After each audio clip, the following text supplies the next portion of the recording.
उत्तर प्रदेश के गोंडा में चेकिंग के दौरान गाड़ी रोकने पर गुस्साए कुछ लोग पुलिस कर्मियों से ही भिड़ गए। चुनाव आयोग के निर्देश पर फ्लाइंग स्क्वाड टीम गोंडा के एक इलाके में गाड़ियों की चेकिंग कर रही थी।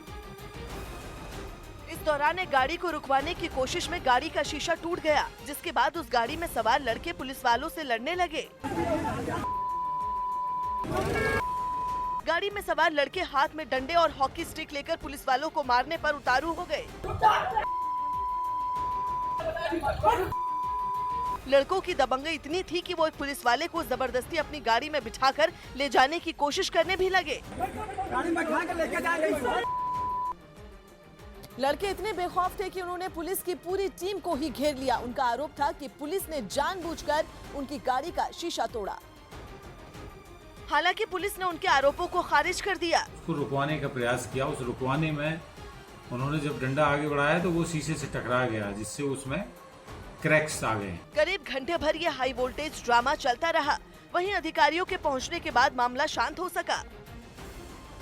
अमेरिकी स्पेस एजेंसी नासा ने दावा किया कि अगर किसी को दिन के समय बार बार नींद आती है तो उसे झपकी ले लेनी चाहिए। नासा की रिपोर्ट के मुताबिक ऑफिस में काम करते समय अगर किसी कर्मचारी को दिन में बार बार नींद आती है तो उसे चाय या कॉफी का सहारा नहीं लेना चाहिए, बल्कि नींद भगाने के लिए उसे 10 से 20 मिनट की एक झपकी ले लेनी चाहिए, जिससे थके हुए दिमाग को आराम मिलता है। नासा की रिपोर्ट के मुताबिक 20 मिनट की एक झपकी लेने से सुस्त पड़ी मांसपेशियां चुस्त हो जाती हैं, जिसका सीधा असर काम करने की क्षमता पर पड़ता है और झपकी लेने के बाद कई घंटों तक काम को दोबारा रफ्तार के साथ किया जा सकता है। रिपोर्ट के मुताबिक 20 मिनट की एक झपकी कभी-कभी पूरी रात की नींद के बराबर ताजगी देने का काम कर सकती है। चीन के एक इलाके में एक सड़क पर चलती बाइक में आग लग गई, जिसका वीडियो पीछे चल रही एक कार के डैशबोर्ड पर लगे कैमरे में रिकॉर्ड हो रहा था। इस बाइक का एक आदमी चला रहा था, जिससे सड़क पर बने एक फुटओवर ब्रिज के नीचे अचानक आग की लपटें उठने लगी। उस वक्त सड़क से कई गाड़ियां गुजर रही थीं। तभी एक काली कार के पीछे चल रही बाइक में अचानक आग लग गई, जिससे बाइक चला रहा आदमी बुरी तरह घबरा गया।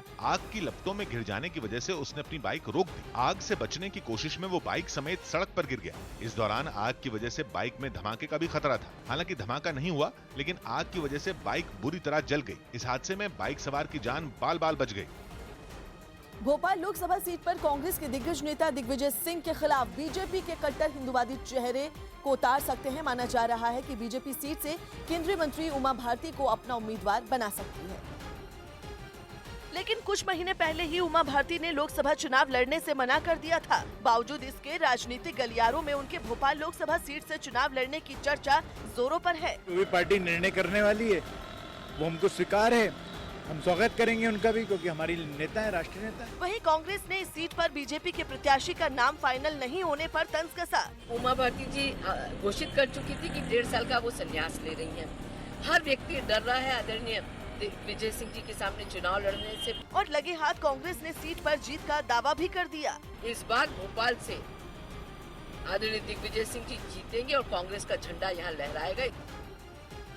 सीट पर उमा भारती के अलावा साध्वी प्रज्ञा ठाकुर के नाम पर भी मंथन किया जा रहा है, ताकि बीजेपी अपने इस गढ़ को कांग्रेस की सेंधमारी से बचा सके, क्योंकि भोपाल लोकसभा सीट पर बीजेपी का गढ़ अभी तक माना जाता है और 1989 से सीट पर बीजेपी का कमल खिलता आ रहा है। इस वक्त सीट से बीजेपी के आलोक सज्जर सांसद हैं और उन्होंने 2014 में कांग्रेस के प्रकाश मंगीलाल शर्मा को 3.5 लाख वोटों से हराया था। इससे पहले उमा भारती 1999 लोकसभा चुनाव में भोपाल सीट से सांसद चुनी जा चुकी हैं। उस वक्त उमा भारती ने कांग्रेस प्रत्याशी और पूर्व केंद्रीय मंत्री सुरेश पचौरी को 1.5 लाख से ज्यादा वोटों से हराया था। इससे पहले कांग्रेस ने 1984 में इस सीट पर जीत दर्ज की थी। उस वक्त इंदिरा गांधी की हत्या के बाद देश में कांग्रेस की लहर थी।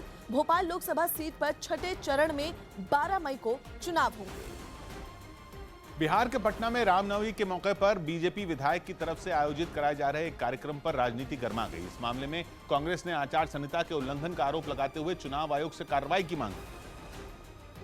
साथ ही कांग्रेस ने यह भी आरोप लगाया कि लोकसभा चुनाव के समय बीजेपी इस तरह के आयोजनों के जरिए धर्म के नाम पर राजनीति करने में जुटी है। धर्म विशेष का प्रचार प्रसार या उसकी आड़ में आयोजनों में भाग नहीं ले सकते। कांग्रेस के आरोपों पर बीजेपी ने भी पलटवार करने में देर नहीं लगाई। यदि रोकने की कोई बात कर रहा है, इसका मतलब है कि वह मानसिक रूप से दिवालिया हो गया। दूसरे चरण का मतदान 18 अप्रैल को होगा, जिसमें बिहार की कुल 40 लोकसभा सीटों में 5 सीटों के लिए मतदान किया जाएगा।